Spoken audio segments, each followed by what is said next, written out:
Si tu fumes, ce n'est pas parce que tu manques de volonté.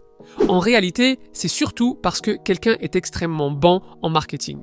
Et d'ailleurs, même si tu ne fumes pas, reste bien jusqu'au bout parce que ce que je vais t'expliquer s'applique à absolument toutes les addictions. La cigarette est juste l'exemple le plus visible. Une addiction, ce n'est jamais vraiment le produit. C'est le lien que ton cerveau crée avec lui. La cigarette illustre parfaitement ça, parce qu'elle s'infiltre dans tous les moments du quotidien. Le réveil, les pauses, les repas, le stress, les moments sociaux. Mais remplace la cigarette par ton téléphone, le sucre, les séries, les réseaux sociaux ou même le travail. Et tu verras exactement le même schéma. À force, ton cerveau apprend une chose très simple. Ce comportement soulage quelque chose. Et c'est là qu'il faut être précis. On ne parle pas de plaisir, mais de la disparition d'un manque. Le manque d'attention, le manque de calme, le manque de dopamine, le manque de contrôle. Et ce mécanisme est universel. Peu importe l'addiction, le cerveau cherche toujours la même chose. Arrêter l'inconfort le plus vite possible.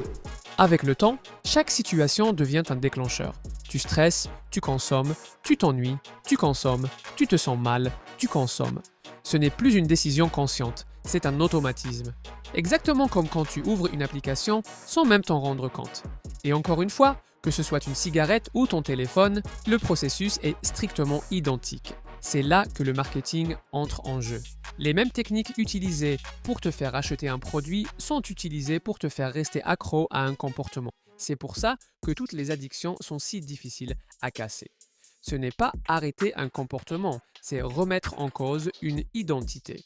Mais la bonne nouvelle, c'est que si le marketing peut te rendre accro, il peut aussi faire l'inverse. Exactement avec les mêmes outils.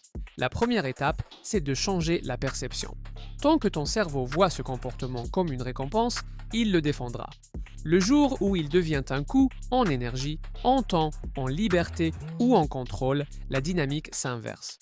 Ensuite, il faut casser les rituels sans combattre le moment.